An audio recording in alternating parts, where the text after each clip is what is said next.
Hey, Jim Weller here again, catchitlive.com. We're at Carlisle Farms in Greenwood.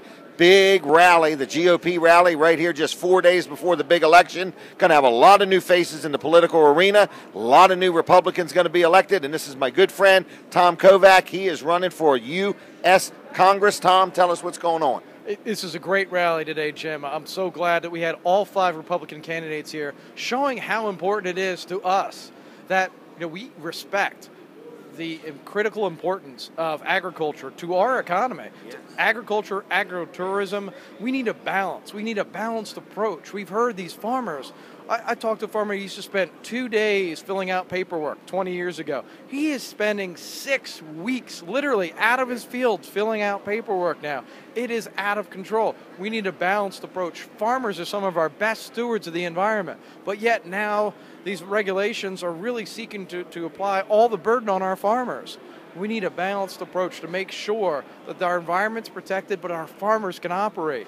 And we need to back off these EPA regulations requiring, the corn in our gasoline production. We had a drought. We had corn prices go through the roof, but yet our poultry farmers are faced with rising costs for their feedstock, and that means, and their propane, and that means all of a sudden we are, as consumers, are paying more. We've got to stop this feel-good legislative nonsense.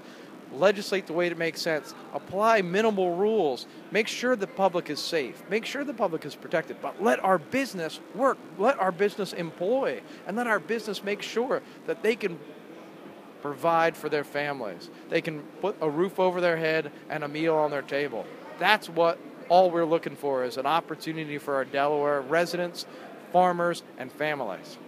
And it's critical. This election here is going to really determine the tone for the future, because if not, we might not have 4 more years. Jim, I'm going to remain as optimistic as possible. I hope that Republicans are elected across the board. If not, I'm still going to work as hard as I can with our folks from Delaware. I'm going to work with our Democratic Senator Chris Coons when I get to Washington. I'm going to make sure that Delaware is represented. And that's what's important. Because, yeah, I'm a Republican, and I think that Republicans have better ideas for the most part.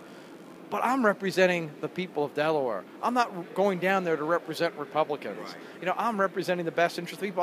As you know, I've stood up. I refuse to sign Republican pledges and this, party rhetoric. This party rhetoric and blaming the other party is why we're at where we're at. We're all responsible. Let's step up to the plate. None of this reach across the aisle. Stand in the middle of the aisle and say, this is where the solution is. Join me and let's get this done. Right. Everybody in the room can make a difference. Everybody in the room can make a difference. It's not one side of the aisle. And then we can all join in the credit. I don't care who gets the credit. We need to fix our serious problems facing our country, and we're not going to do it by overregulation. Jim, you've heard me say this once. You've heard me say it 100 times. It's going to take balance, perspective, and fortitude. And perseverance. Tom, thank you very much. God bless you, and I appreciate your commitment and your willingness to serve. Thank you, and I've enjoyed getting to know you, and good luck on Tuesday. Jim, thanks much. Thanks, Colin. Take care. Jim Weller again, catchitlive.com. Stay tuned. Something will be next.